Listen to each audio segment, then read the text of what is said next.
Otumfo arade nyakopon twere mpon Kwame kyerɛ nsi no ma nsi asase ampani no mo asase odi amusa ma edwene de ne mefrɛ due aboso nya so mo lɔs ntin yintimi mo mudi ba ko ba na so yefrɛ ba ko na yefrɛ mu nyina konkonta ambrapata na suta no akono di wo so bekumni asujube so boafo so adwefo na na brekoma da na damti agiman wi na afri tifin afo apia na to imu na ammra mumra mjemonsuo na ne dean ene se ene ye wokwela awia yesrem nkwa na nkwa san yesrem nyansa yesrem nkoso yesrem bi mandore yesrem puntuo afiri yesi nyame bibi wo soro na mamsaka enti bibia ba ya depa mamsaka afiri yesi wo fro duapa na apian enti mum piam no nkosoro na mamsaka bibia ba ya depa ba ya sade wonyina yesrem mandaworma na afide wutum na wankasa wutum de on person ne yonko twan kro a ono so ntwadu enti otamfo bia on pese ye benya adepa oboni brakra man yeye ojan hye na se ponyi na se nanka ba ko wonyina yesrem madaworma monhira nyina ya hye ahai monhira mi apai saa enkrofo a mo Sankɔfa nhye ma nyina omo kofia omo kono dwodwodwo na bibia nkoso tote ade amam ma yesu anyansa ene nimje ene bibia ba ya adepa de amaye sere ba ya ye beka ye nanno yesi so refino Sankɔfa yenchi enti ma yen Sankɔfa na enko yanim sere ba ya daachi bi ebesi yie na yenya fa hodie ene abibitumi we na islam modawrama monchira ina kusukusu. Yeah. So when I say Sankɔfa, that is go back, take, and then yenchi is we don't taboo, coming from the proverb. So if you know Sankɔfa, yenchi, that if you forget and you go back and take it, we don't taboo that, we don't hate that. Sankɔfa, yenchi. Sankɔfa, yenchi. Sankɔfa, yenchi. All right, so let's get started. So I was asked to speak on the topic of intergenerational transmission and deal with ideas of culture, leadership, and nation building for the 29th Annual International Sankɔfa Conference on ReAfrikanization and Nation Building. And that's what I would like to do. So I'll start off with the structure of the presentation, dealing with one, in the past, ancestors from my immediate family line, and then also my parents, dealing with the 3 levels, culture, leadership, and nation building. At present, what I'm doing right now, and then future, what I'm doing with regard to my children, and then we'll round it up with significance, lessons, and conclusions. And what you see there is exactly what we're talking about on the right-hand side, intergenerational transmission, doing it for the youth. So a little bit about me. A lot of you may know me, a lot of you may not, but I want to give you a little bit of background. I live in Ghana. My name is Dr. Abadele Kambon, and I also have the stool name Nana Kwame. Pɛbi Date will come to that part as well. Now, in 1972, my mother traveled to Ghana with Nana Dinizulu. In the mid-70s, my parents met at Columbia Teachers College. Me, myself, I was born at home in 1979 with Akomfo as midwives from that same Nana Dinizulu's group that my mother traveled with in 1972. That's that connection. My mother was also herself trained as an Akomfo in the mid-90s, 95 through 96, graduating in the early 2000s. In high school, I was president of National Society of Black Engineers, worked for IBM, but I decided to take a slightly different path from that. Now, my mother decided to bring me to Ghana in 1998, 1999, and then also in 2000. Now, in 2000, she was president of the Association of Black Psychologists, ABPSI, and I decided at the end of that, trip to stay for the CIEE program in the 2000-2001. That was for my junior year at Morehouse College, where I was on a full academic scholarship. And that's what you see in the top right, me with some of the brothers who I went to school with. I taught in Chicago. That's what you see on the bottom right-hand corner at Chicago State, Northeastern, Malcolm X College. And I ultimately repatriated to Ghana in 2008. Sankɔfa, yenchi. Sankɔfa, yenchi. Sankɔfa, yenchi. So again, in terms of background, I was made an Osofo, which is a spiritual position, at Akropon in Ekwapim. That was back in 2011.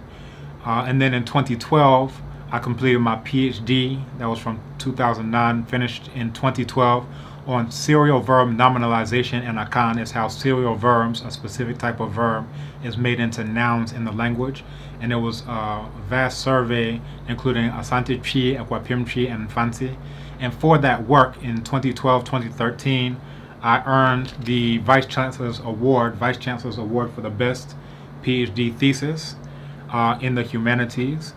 In 2014, I became a research fellow at the Institute of African Studies.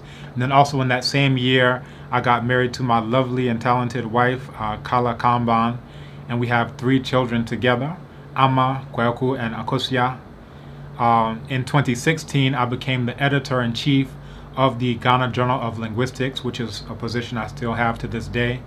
And then in 2016, I received the Provost Publications Award for the best publication in the humanities, and it was specifically dealing with African language learning. I was talking about motivation in language learning.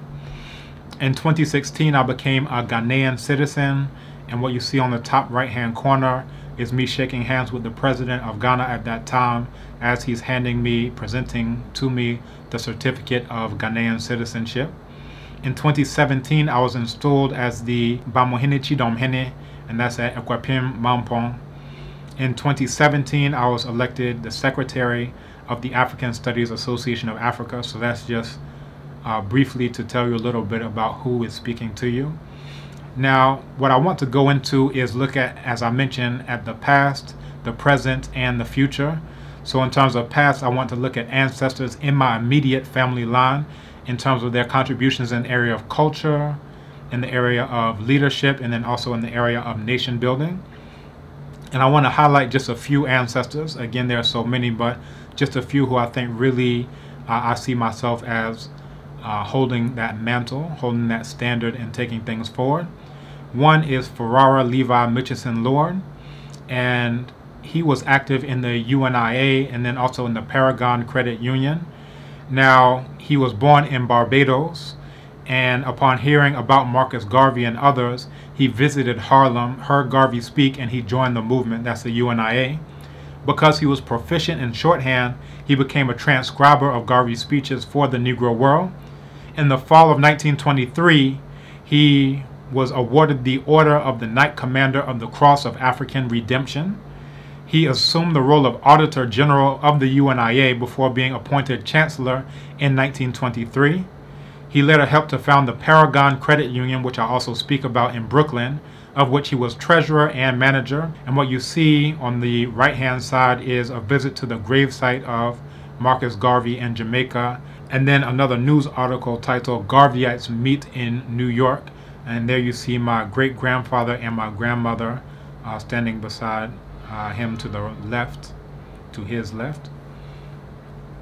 Now, the Paragon Progressive Credit Union, it was in existence from 1941 up until 1980, the union that immigrants built, because when you say Brooklyn, you basically are talking about Africans out of the Caribbean, and that's my father's side. So he was, as mentioned, treasurer and manager, and he helped thousands and thousands to buy brownstone homes in Bed-Stuy. If you think about black people in Brooklyn, then you're thinking about the work that these Africans did with Paragon. The goal was to bring Africans, not only help them to buy homes, but to bring them out of the homes to network and support each other financially through the principle of interdependence. Also, they had functions to help raise funds to keep the community together, families together, bringing children as well. They had boat rides on the Hudson River and back, dances, all types of social events, as it was also an association associated with that. The Paragon Credit Union, according to the New York Times, as of 1970, they had over $5 million in assets, and they grew to a membership of 18,000.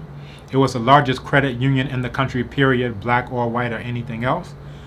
Politicians came through the credit union, including Shirley Chisholm, who was a member, entertainers such as actress Ruby Dee, scholars such as Dr. Ben, presidents such as William Tubman of Liberia, community leaders such as Frank Thomas, who was the president of the Bed-Stuy Restoration and later the Ford Foundation. We don't want to give Ford Foundation too much props though. Various doctors, carpenters, electricians, plumbers, jazz musicians such as Randy Weston's father, Count Basie Duke Ellington. All of them came through the credit union.